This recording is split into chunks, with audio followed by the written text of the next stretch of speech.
Friday morning, December the 15th, or Saturday morning rather, December the 15th. We're ready to start out on our trip. The mileage on the truck is 20,176. Tom and Jerry went to a dance last night. Mommy and Daddy loaded the camper, got it all ready to go. We all stayed up until 1 o'clock getting everything set. We set the alarm for 4 o'clock this morning. At 5 o'clock, we're ready to take off for our trip down on the Baja Road. We left El Centro at 9:30 after filling up with gasoline and water and headed for Mexicali. At the border, we bought car insurance, and when I gave La Paz as our destination, the Mexican insurance man just says, "Crazy gringos." And they got that far and they died from thirst. San Felipe was quite a little fishing village. It's nothing but just a bunch of fishing huts and such as that. We got some money changed. Yeah, we got some money changed there. Gas was cheaper there than in Oh yeah, Los gas was 26 cents a gallon for regular and 28 cents for regular. We were quite surprised at that. We bought 10 tangerines for all of 30 cents. Yeah. So we didn't make as much time as we thought we would. We didn't get into San Luis de Gonzaga Bay tonight as we'd planned. We stopped instead at Puertecita, which is about 40 miles this side of San Luis Bay. Part of the time that we spent along the road that we hadn't planned on was for changing a spare tire where we run over a screwdriver, and the screwdriver run into the tire and caused a flat, so we had to put a new tire on. Well, we now have cookie crumbs to offer around here instead of whole cookies. The camper shook so much, and one of the cupboard doors opened, threw all the cookie cans out on the floor, and so as a result we now have cookie crumbs to offer. Didn't get it quite as far as we'd planned, but it was some pretty traveling, and we rolled in tonight to the little town of Puertecito, and we drove down a little small lane to a spot right by the beach, and we have our camp set up there, and Mommy's cooked us a good dinner and has burped us all. The kids have gathered wood for a fire tonight, and so we're all ready to go out and sit by a fire for a while. Daddy's thinking about going to bed. Well, the traffic is not too heavy, and I think we've gotten away from most of the tourists now that we've gotten down this far. Now the road is so treacherous now that the cookies are pulverized instead of just crumbly. As the icebox goes open. Yeah, we spilled milk, didn't we, when a quart of milk fell out of the icebox when it flopped open. What about up on top, fellas? I bet you're getting a wild ride up there, huh? It's really, we sure are. It's really so rough. back and forth real fast. We're jerking up and down, and we come down and hurt ourselves when we land on the seats. You need safety belts up in that upper Skyrider, don't you? Almost.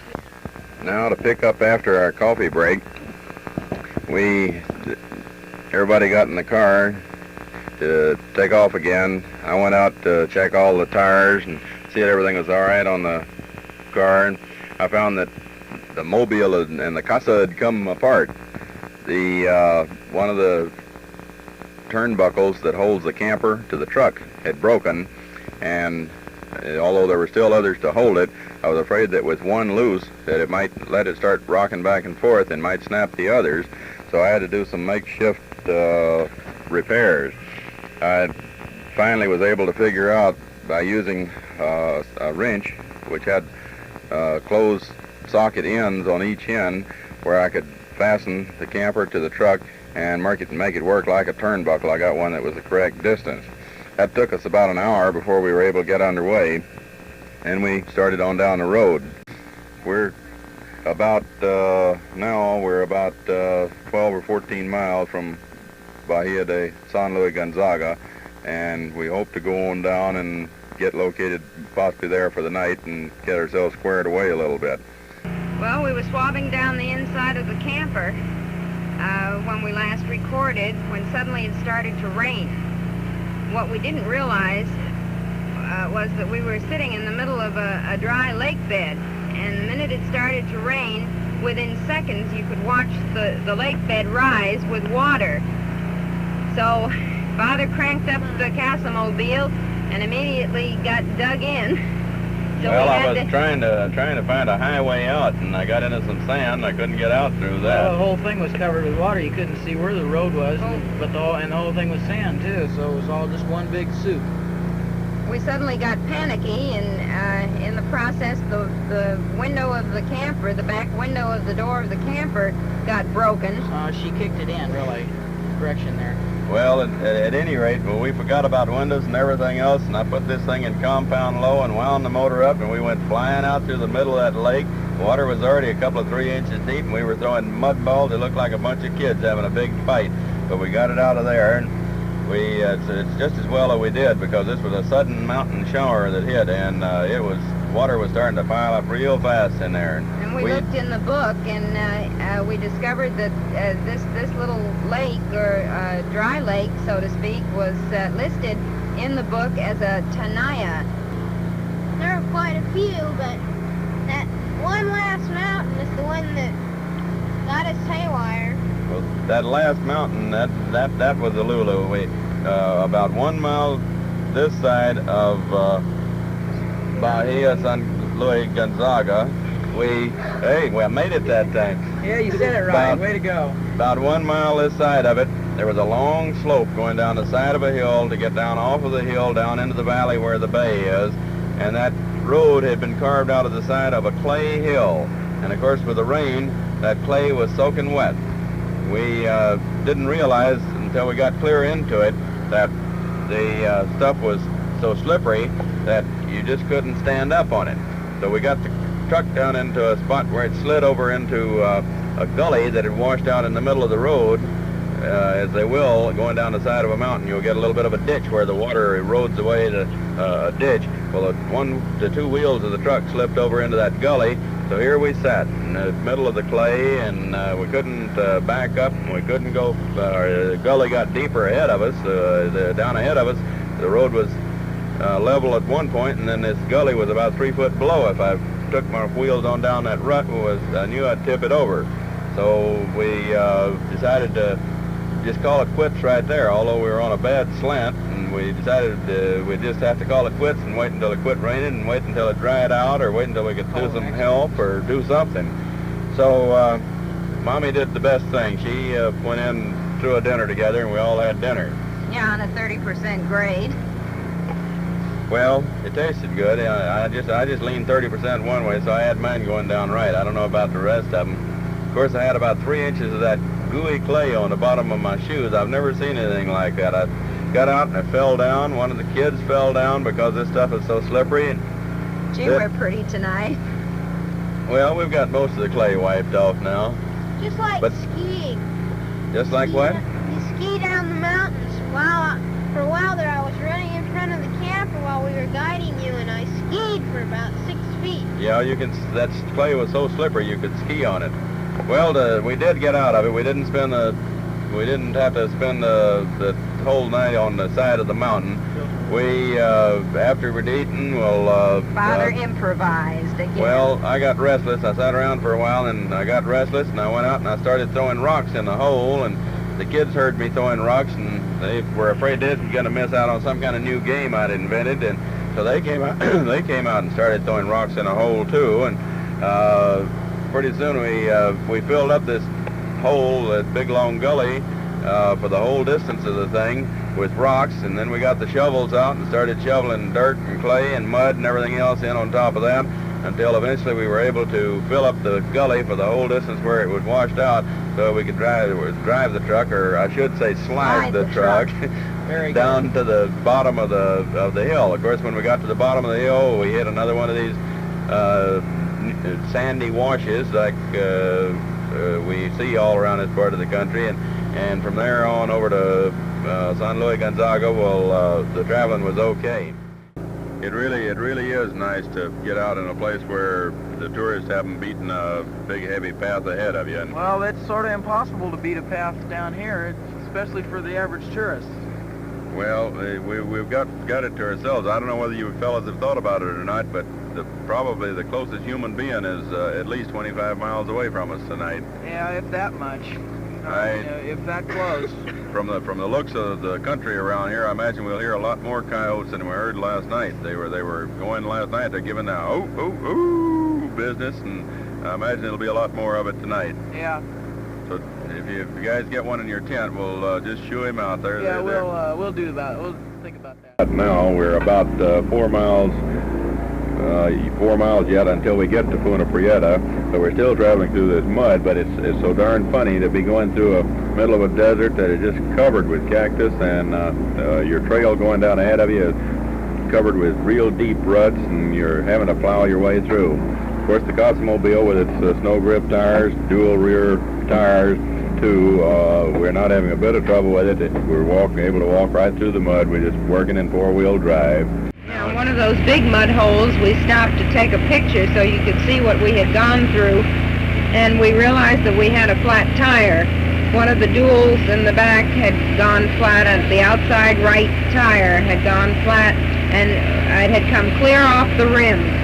So we stopped and changed the tire, put the spare on, and took off again. Well, it's still 60 miles into San Ignacio, and we're all getting pretty tired from this grueling ride, so I think we better take off and see if we can't get to a place where we can stop for a little while. Yep, we'll sign off for now. Well, finally, around 5:30, we rolled into San Ignacio. Well, I guess the boys had quite a ball with their Mexican friends last night. Everybody's very friendly and most helpful, and all in all, I think they're most fascinated by the truck and the camper, and I think we've had the town thoroughly shook up with our generator. Now it's Saturday, December 22nd. We started this morning. Mileage was 20,875. We located Senor Fisher, led by many muchachos. They all seemed to know where we wanted to go, and so they just led the way. And they started working on the truck, at around 9 o'clock, I imagine. And they worked on brakes and tires and one thing or another, and got part of it fixed up, and part of it is still hanging loose. But in any case, while they were working on the truck, the boys and I walked down to the plaza, or the town square, where we visited the old mission. The mission goes back to 17-something. Well, when that Mexican man took you over there and so that you could talk with him, what was it this fellow said to you? Well, he didn't say, "How do you do?" He didn't say, "How are you?" He just looked at me in utter amazement and said, "How in the hell did you get here?" We'll go into Santa Rosalia tomorrow. It's Sunday, so I doubt very much whether we can get any work done on the Cosmobile or not, but at least we'll be back on the Gulf of California again. The boys are looking forward to some fishing, and if the weather is right, we're hoping that we'll be able to get some more swimming in. We decided that there was no point in going into Santa Rosalia too early because it is Sunday, and we found that when we got here, our hunch was right. Nobody was about to do anything for us. We tried to find a bakery today to get some bread because we're out of bread, and they said that they did have a bakery here in town, but of course it's not open on Sunday. They said come back mañana. Now, one interesting thing, we found the church in the middle of the town in a kind of plaza, and we discovered that it had been brought in piece by piece from Europe, and it certainly does look European rather than Mexican. It just seems to have no connection with a Mexican town or a Mexican area of any kind. We still have food. We have many, many cans of food which have been riding down this grueling road, and at this point it's anybody's choice because all the labels have worn off the cans. The paper labels have become completely disintegrated. Well, they've been rattling around and it knocked the labels off. It's quite a game. Even the cans that have things imprinted on them, such as the Coke cans, are completely worn down. The metal is just absolutely worn clean. And, well, maybe we've learned to appreciate other things. Well, it just seems as though we're able to appreciate the good things that do happen to us. Nobody complains about anything when the inevitable goes wrong with the truck, which seems to plague us about once every hour on the hour. Why, nobody says a word. We just get out and immediately put our heads together and try to figure out how to improvise to fix this next little problem that we've run into. You mean like the 3 times today that I got out and took one of the wheels off of the Jeep back on the back end where the duals are, because the big large rocks had gotten between the dual wheels, and I knew that if I left them on there that it very possibly could cause us to have another flat. During the day, Mommy and the boys went out while I was staying with the men on the truck. Mommy and the boys went out and found a panaderia, which is a bakery.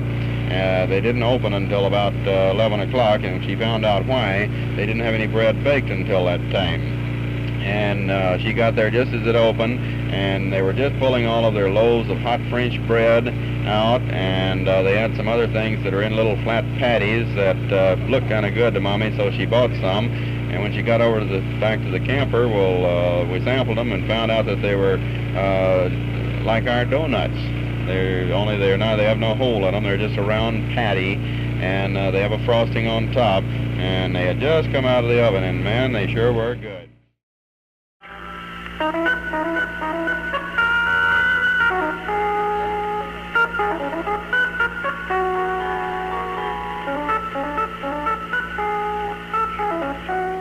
Well, when the man was talking a few minutes ago, you may have noticed that he mentioned the word 25, which is the 25th day, and he said that they were bringing in a special Christmas program, un programa especial, which the last half hour has been a program of nothing but Christmas plays, Christmas music.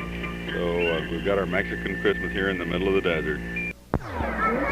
Well, it's 4 o'clock in the afternoon, Christmas afternoon. We're pulled into Club Mulahey, resort motel or hotel. It's located on an estuary here in Mulahey. It's a very, very beautiful place. We have a room for the night. We're going to stay. We've had a real good lunch. We all had a bath, which is something that sounds awful good to us after 11 days on that road. You'll hear a lot of background noise. They're having a celebration for the children here. There's employees, the Mexican employees, children are all in having a big celebration. They're having a piñata. They have just gotten through breaking that. They've all gotten the candy, and they've just got through handing out a bunch of balloons, and the kids are all breaking their balloons, and they're all excited. Pretty soon they're going to hand out presents for all of the children of the employees. But it's very, very interesting to watch the expressions of the faces, see the anticipation and the disappointment when they swing at the piñata and miss it, or the eagerness with which they grab for the candy when someone hits the piñata and knocks a piece out of it. But it's having a real Christmas celebration here.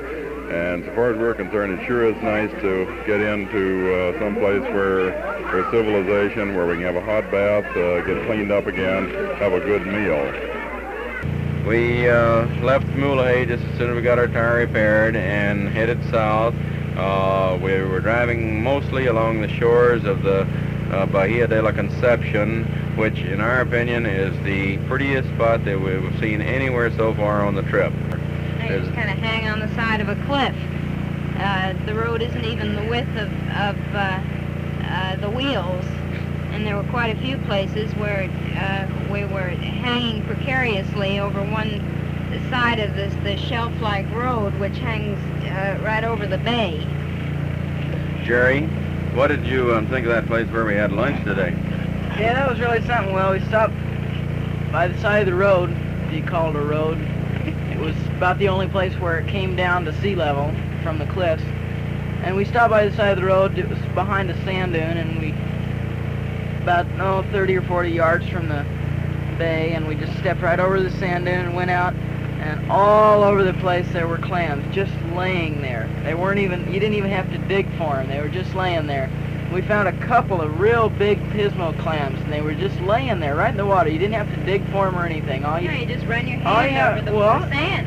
You didn't even have to do that. All you have to do is just walk through there and just pick them up. Well, I think we all agree that this the little beach that we passed about a half hour before we stopped, or maybe 45 minutes before we stopped, the name of it was El Coyote.